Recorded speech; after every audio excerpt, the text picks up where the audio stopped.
श्री महाकाली कारखाना पुन्हा सुरू व्हावा यासाठी सर्वतोपरी मदत करणार विनय कोरे सावकार, चेअरमॅन अनिताताई विजयराव सगरे यांच्यासह कवठे महाकाळ पंचक्रोशीतील असंख्य कार्यकर्त्यांचा जनस्वराज्य शक्ती पक्षात जाहीर प्रवेश.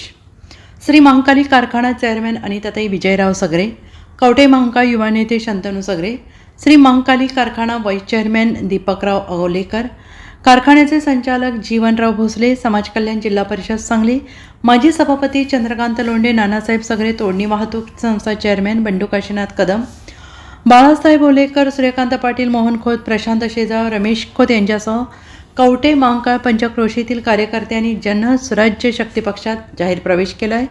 जनस्वराज्य पक्षाचे संस्थापक अध्यक्ष विनय कोरे सावकार आणि प्रदेश अध्यक्ष समितदा कदम यांच्या हस्ते पक्ष प्रवेश सोहळा नुकताच पार पडला. यावेळी ज्येष्ठ नेते डॉक्टर महादेव अण्णा कुरणे, आनंदा देवमाने, शहर जिल्हा अध्यक्ष डॉक्टर पंकज मेत्रे, शहर अध्यक्ष योगेश दरवंदर, अरविंद पाटील सोनी, नाना घोरपडे यांच्यासह पक्षाचे पदाधिकारी उपस्थित होते.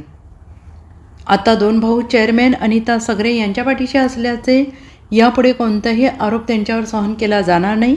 कारखाना सुरू होणार असा इशारा यावेळी समितदा कदम यांनी दिलेला आहे. तर श्री महाकाली साखर कारखाना पुन्हा एकदा सुरू करण्यासाठी सर्वतोपरी मदत करण्याचे आश्वासन विनायकजी कोरे सावकार यांनी दिलेलं आहे. सहकारातले जे कारखाने विकले गेले खासगीकरण त्याच्यानंतर एक हायकोर्टात सुद्धा मॅटर झाली, PIL झाली, त्याच्या चौकशीचे काही मॅटर चालू आहे. त्यामुळे एक सार्वत्रिक धोरण असं आहे की कारखाने सहकारातले विकले गेलेले आहेत, त्याला परत चालू करायच्या दृष्टीनं सगळ्यांनी मिळून प्रयत्न करायला पाहिजे. आणि कवठे महाकाळची तर मी म्हणतो त्याप्रमाणे परिस्थिती फार चांगली आहे, कारण शहरातच कारखाना आला होता. पूर्वी ते गावाच्या बाहेर होता, पण आज तिथनंच गाव सुरू झालं अशा प्रकारचं चित्र आपण बघतोय. बऱ्यापैकी ही जी काही कृष्णेचं पाणी ह्या सगळ्या परिसरात आणायचा जो प्रयत्न चालू आहे त्यातनं हरित क्रांतीचं पर्व साकारायला आलं आणि त्या मानानं कर्ज मोठं नव्हतं. फक्त ते खरंच चालावा, खरंच यांच्या ताब्यात राहावा याच्यापेक्षा काही वेळेला राजकारणात कायम आपली गरज राहिली पाहिजे अशा दृष्टीनं काही गोष्टी केल्या जातात. त्या दुर्दैवाच्या फेऱ्यात थोडंसं हे कारखाना अडकला. माझी भूमिका मी मगाशी तेवढ्यासाठी आमची भूमिका आहे चालावा ही. मला काही वारणीला तो कारखाना नको आहे. मला बाबा स्वतः वारणीचं एक बाबा माझं युनिट दुसरं करायचं आहे आणि त्यातनं परत माझा व्यवसाय मला करायचा आहे किंवा अशी माझी भूमिका नाही. हा त्या पिढीनं ज्या भावनेतनं केला त्या काळात हे जे एक वेगळं स्वप्न बघून केलं आणि ते खरोखर स्वप्न आज साकारायला लागले. पाणी यायला लागले, सभासदाचा ऊस व्हायला लागला आहे, त्याच्या आयुष्यात काहीतरी चांगलं घडायला लागलं. त्याच वेळेला कुणीतरी तो कारखाना होऊन त्याचा मालक होणं बरोबर नाही. या दृष्टिकोनातून जे करावं लागेल ती मी सगळी मदत करणार. लागलं त्याची आठवण निश्चितरित्या आज इथं केली पाहिजे.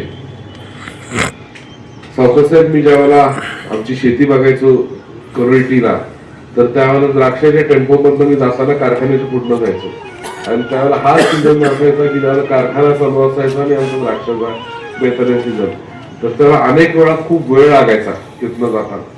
तर आम्ही बघायचो की कारखान्यावरची ते रेंजर सगळ्या असणाऱ्या ट्रॅक्टर, ऊसाच्या, त्याचबरोबर बैलगाड्या.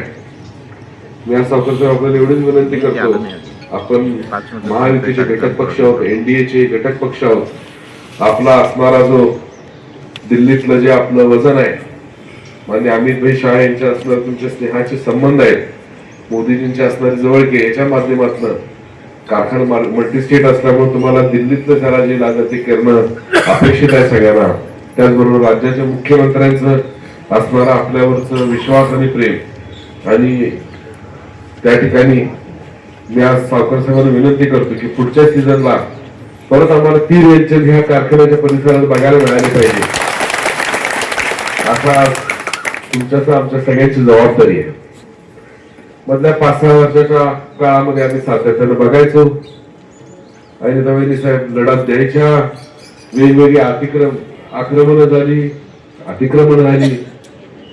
मला या ठिकाणी व्यासपीठावरनं जबाबदारीनं सांगायचं आहे की मी बघितलं हा कारखाना चालू राहावा यासाठी मनोज सगळ्यांची असलेली धडपड, त्याचबरोबर विजयअण्णांची असलेली धडपड, बहिणींची असलेली धडपड, हा कारखाना बंद पडलेला नाही, प्लॅनिंग न विकत घ्यायसाठी बंद पाडलाय. हे मला आज या ठिकाणी सांगावं वाटतंय.